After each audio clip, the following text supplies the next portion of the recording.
All right, here we go with the Donovan Live Postgame Show. Good evening, everyone, here on this Tuesday night. I'm Dave DiNatale alongside Jim Donovan. Quick note from Progressive Field. They've gone to the bottom of the fifth inning. Tribe leading 1-0 on a Jose Ramirez solo homer. That's been par for the course here in this homestand. If the ball doesn't leave the park, chances are, well, it's going to be a long night. But Josh Tomlin has kind of wiggled out his way through. It's a 5 and fly. Pitches, but he's gotten through 5 innings. He's pretty close to 100, isn't he? Yeah. I would think he might be done. I would think his night is over. So we'll keep an eye on that, certainly. It's an off night for the Cavaliers. They will finish up the regular season tomorrow at the Q against the Knicks. We'll keep a close eye tonight, though, on what the other teams in the NBA are doing in the East, and certainly the Philadelphia 76ers are one of them. For you, before we get to the Browns, because obviously I really want to get to the Browns and mock draft, but for you, does it really matter who the Cavs play in the first round, if it's the Heat or if it's the Pacers or if whoever? Does it really matter? Not really. Yeah, I mean, the Heat would be interesting because the Cavs have had so much difficulty winning in Miami, and I don't know if that would change in the playoffs. It's been years now since they've actually won there, and they got pasted down there the last time they went down there. But they were in a different mood and physical situation in that game. But it really doesn't. I think now, once you put the term playoffs on it, I think the Cavaliers realize that they must raise their game. I think that they have shown signs that they have the ability to do that, and I think that it will be an exercise of just getting through it. Yeah. Whether it's the Pacers or the Miami Heat or whoever else. You know, I was thinking about it last night when they picked up that win. They got to the 50 wins and also another Central Division championship. Man, when you think about the two of us doing shows in January and all the turmoil that was going on at the time, and they were really struggling, and obviously the chemistry of the team was off, and you just wonder, boy, they can't keep going the way things were going. From that to the point where they're looking at having the exact same regular season record that they had a year ago, despite all the changes and all the turmoil. Not bad, all things considered. No, I don't think so. Yeah, I don't think it's I think they get through it. I think the most amazing point of the season, even bigger than all the changes, is the fact that come tomorrow night, LeBron will play in every game in the regular season. And, of course, that hasn't been the case to the point where he was criticized for that in the last couple of years. But that hasn't been the case in the last couple of years. But I would also say the amazing thing is that he will have played in every game this regular season, and there is no sign of decline or wear and tear on him. And that hasn't been the case either the last couple of years. No matter how many games he's played in the regular seasons, you have worried about him in the playoffs, how much he's able to give them. And usually by the time of the finals, that's really a time when you have seen it hit him. Especially the year they lost in 6 games to Golden State. I mean, and he was basically all alone with Irving out and Love out, and Dellavedova literally had to go to the hospital for fluids because he was dehydrated. Yeah, when all of that was going on, he tried to single-handedly do it, and he was just totally out of gas. But that's not the case this year. No. So he's done just an amazing job of keeping himself fit, and to the point where he's played in every game. And he's played in every game. I mean, he's gone out after it, and I think he'll be very proud to do it again tomorrow night. So while we kind of consider the Cavaliers, we are just over 2 weeks away from the NFL draft, if you can believe that. It'll be 2 weeks from Thursday. And earlier today on ESPN.com, we don't spend too much time looking at what others around the NFL do. But, as far as the mock drafts, occasionally myself or Ben Axelrod or Matt Florjancic will update you online. But, we don't talk that much about what mock drafts are saying on this show or anything. But when Kuiper or McShay talk, that's usually a pretty good pulse on what teams are kind of looking at to this point. And his 3-round mock draft that you can see right now, as you said, I'm going to paraphrase Jim from the 6. Sam Darnold, first overall pick. I'm with him. You're with that. Yeah. Saquon Barkley. I am not with him. You're not with him. Not at all. Yeah. Here's why I am not with him on that, and it goes by just evidence that I'm seeing. It is a good running back class. I think Barkley is a tremendous player, but I think there are also really good running backs in the class with him, and I don't know that there's that much of a difference between Barkley and the other 4 or 5 running backs that you would consider.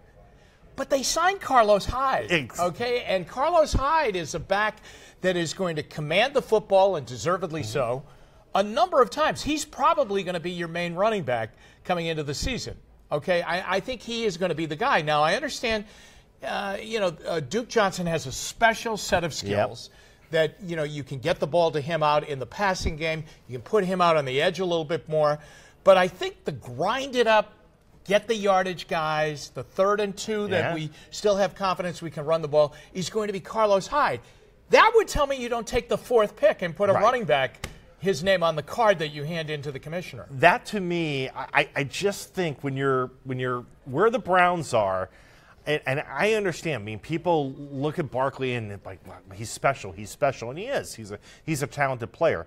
But when you're at the bottom of the ladder, running back, especially when you went out and you've invested in Hyde and you've got Johnson, it's a luxury that you can afford to wait for the 2nd round the 3rd round. Yeah, definitely. And definitely in the 2nd round. They have 3 picks in the 2nd round. If they wanted to do that then, I think that's going to be available to them, and I think they're going to get a very, very qualified and quality running back. We had Rick Neuheisel today on Cleveland Browns Daily on the radio, and he did an amazing job in breaking down the quarterbacks, which is a real specialty of his. He was a quarterback. But here's the other thing. He said about Saquon Barkley, great athlete, great player. He's not Ezekiel Elliott, and he's not Leonard Fournette. Therefore, I don't think he's the 4th pick in the draft. Yeah, I was going to say, if that's his evaluation, and it's one man's opinion, but it's somebody who's watched college football and coached a long time. But style of play. You've watched him enough. Yeah. We all watched him enough. He's not Ezekiel Elliott, and he's not Leonard Fournette. He's a guy that gets his yardage on his speed to the outside, where a lot of the NFL yardage has to come in between those tackles, sometimes in between the guards.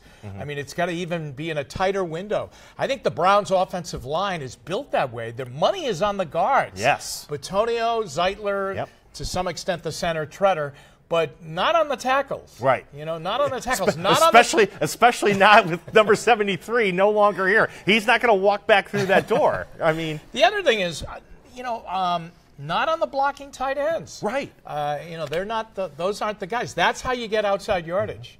So that's what McShay has. He's got Darnold 1 and Barkley 4 for the Browns. Now, keep in mind the Browns have 3 second-round picks, although, as Jimmy pointed out last night, it's certainly a possibility that there's ammunition out there with one of those picks to perhaps move back into the 1st round if they want to do that. But that list there, Jimmy, you've got a cornerback. He's projecting Dante Jackson from LSU. Very fast, speedy cornerback. Yep. Yeah, and the Browns have lacked speed at the cornerback position for some time now. They thought they had it with Justin Gilbert, swing and a miss. They did have it with Joe Hayden until the injuries accumulated to creep in. Other than that, I mean, really, last year you're looking at Jason McCourty and Jamar Taylor, and I would say if you put them up in the NFL grid of cornerbacks, they would be 2 of the slowest cornerbacks in the NFL. McCourty really did it with positioning and knowledge of the game. Taylor is just kind of a boxer in there that he tries to, body his way through, but neither one with speed. When I think about LSU on defense and over the last couple of years, front 7, and I'm not trying to pick on Barkevius Mingo, but for other teams, the front 7 from LSU, the players haven't always been the best. But when you think about Patrick Peterson and the Honey Badger, Tyrann Mathieu, I mean, those are guys that in the secondary, Jamal Adams, impact players. So Jackson could come in and probably start right away at corner, I would think so, and or at least compete to be a starter and be right there. Now the next pick is an interesting. Yeah, me too. Justin Reed, a safety from Stanford. That would be an admission, I believe, that they are not so sure about Jabril Peppers. Yeah, and if they go for a safety and they go for a safety. That high. That high. The problem with there were a lot of problems, and it wasn't just where they aligned Peppers last year and how far away he was from the football. Sometimes at 30 yards away from the football, which was bizarre. But it was really understanding how to get the Browns lined up defensively, which sometimes the safety has to do in the back, and that was a problem there. When you're taking a look at a kid from Stanford, okay, number one. they go to school. Yeah. All right. Number two, that they run really pro-style offense and defense out there. So you're getting a guy that is going to kind of understand this. But if they go for a safety that early, I think what we've been kind of hinting here is that I don't think they're down on Peppers. I think they're wondering about Peppers. And he falls into a category of being a tweener. Yeah. He's probably too big to be a corner. Some people think that he's too small to play up where he played at Michigan, up on the line of scrimmage in the NFL. Right.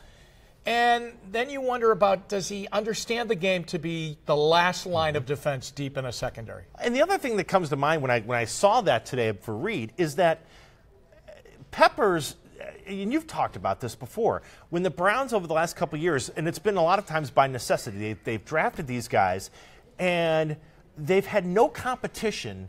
They've basically been anointed the starters right away. Yeah. And to me, if you go out and you draft a safety that high, that's to me telling Peppers, hey, look, we're not giving up on you, but you got to go out there and get yourself in shape and be ready to keep your job because we have somebody that we think can come in and play.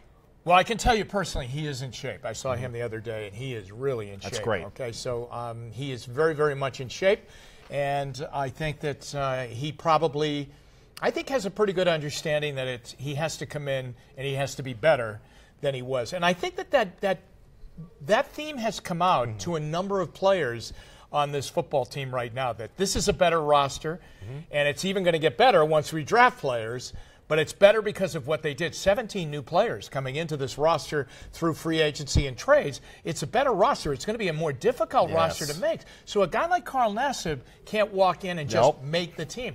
A guy like Nate Orchard is going to have to come in, and he did so last year, but he'll have to come in again and compete to make the team. Well, and there are others. But that's what you were talking about, I think it was last week, before a lot of these players had their visits to Berea. The Browns coaching staff and the personnel people were having meetings, and that's what they're talking about. They say, look, which veterans are we really going to have to, kind of light a fire under to keep their job, because we're not sure, frankly, we're not sure about them. Or who do we think can play at what position?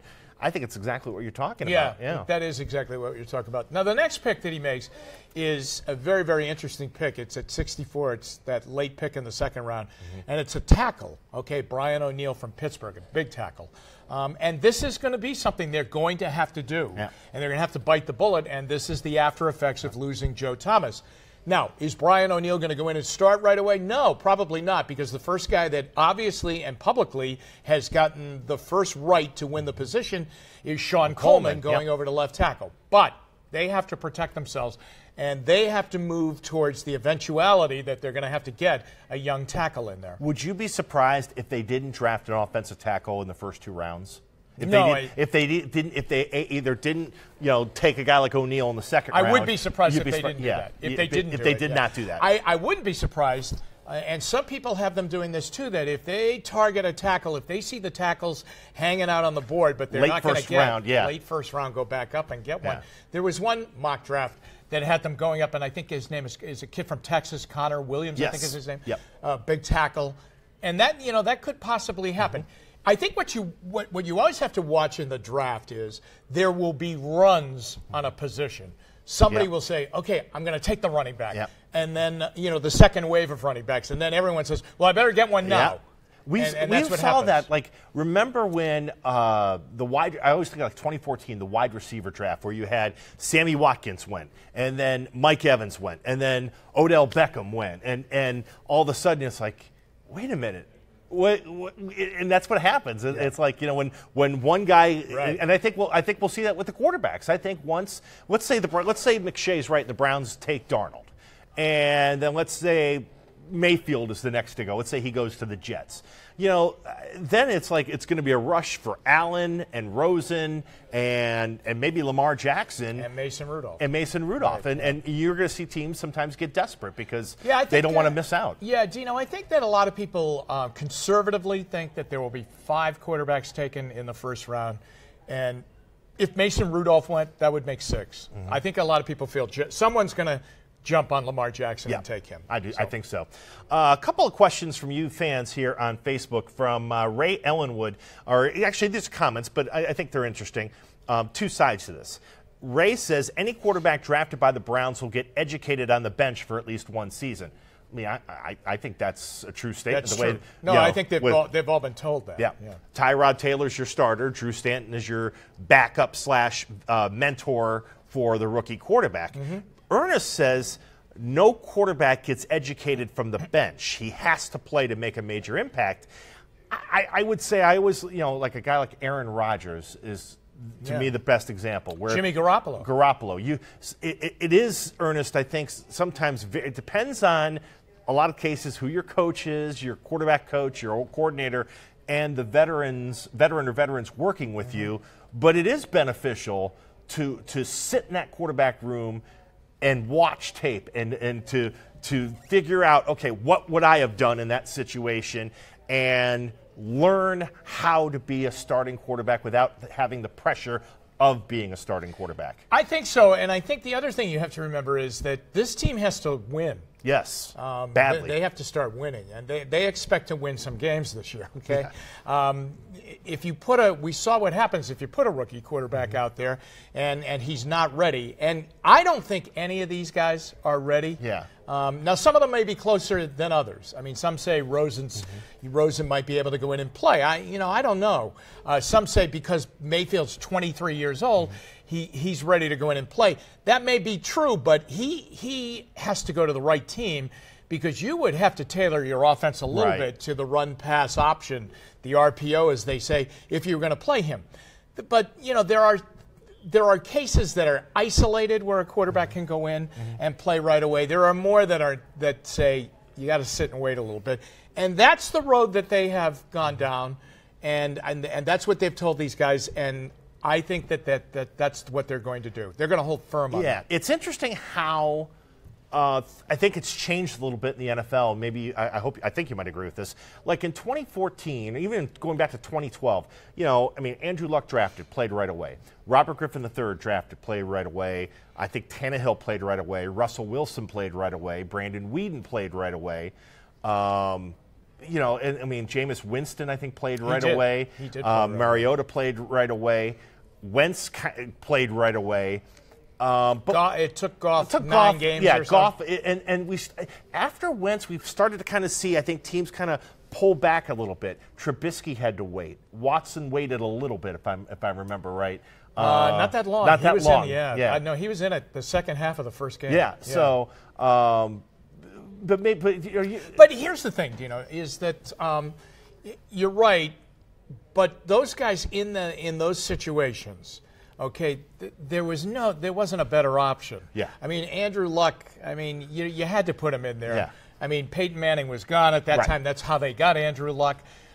You take a look at some of the other guys that you mentioned, Carson Wentz. Well, that was a bold move. I give them a lot of credit. That was a very bold move. They knew they had a great defense, though. Right. They knew they could run the football. And they knew they could get him through the early part of the season. And, they did go through some trials and tribulations with him. He got off to a tremendous start. He hit a rough patch. He finished pretty well, and then he had a great year until he got injured last year. But some of those other guys, Carson, you take a look at Jameis Winston. Well, they had Mike Glennon behind him. So they went with Winston. Trubisky. They had Mike Glennon again. Yeah, exactly. There seems to be a pattern here. Right. But I think that sometimes it's because they just don't have a competent guy to put in there. And they actually have some foundation of a team that they could compete with a young quarterback playing, and he's not going to kill you in a game. And I guess that's where the Browns were maybe this time a year ago when, they were looking at it, and it's like, well, Osweiler, that's not going to work. Cody Kessler did not, let's be honest, he did not show up ready to be the starter when training camp began, and, Kaiser won the job. I guess I'm saying kind of to put a bow on it. I feel better about this approach. That if it's going to be Darnold or whoever, they're not going to get thrown to the wolves right away. And more importantly, the Browns can go out there and win a few ball games, which is the most important thing from the top of the franchise to the bottom of the franchise. And because of what has happened the last 2 years, they need to start winning games. And I think they feel they have added enough pop and anticipate adding more that they can go out and compete and win games. And that's a very, very important thing for everybody in that organization. Last question from you on Facebook from Javier.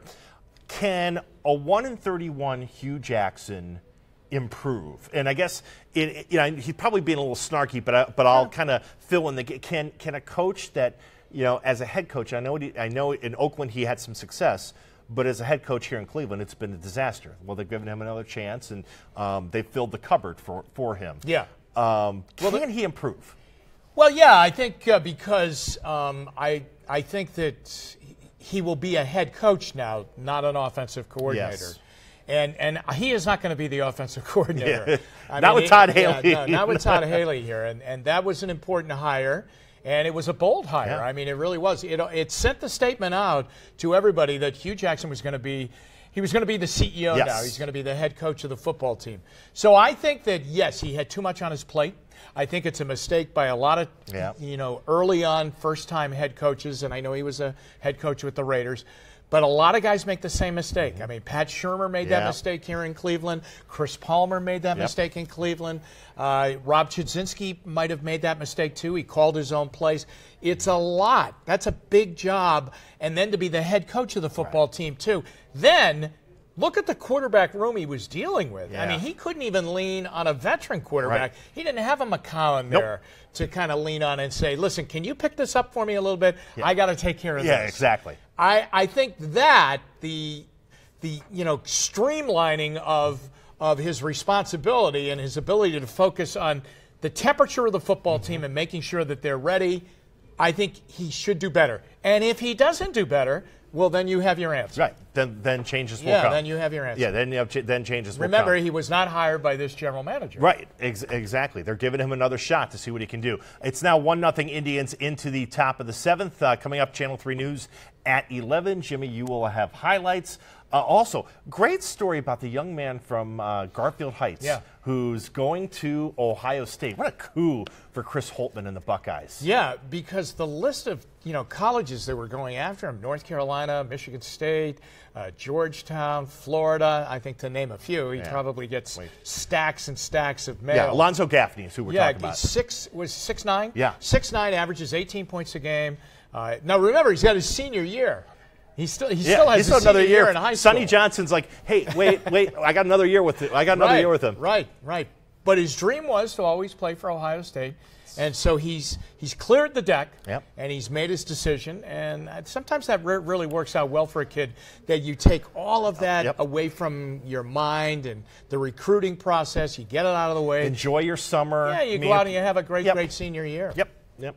All right, great stuff. We'll see everybody back here tomorrow for the Donovan Live Postgame Show. For David Herviton and for Jim Donovan, I'm Dave DiNatale. Thanks for watching right here on WKYC's Facebook Live.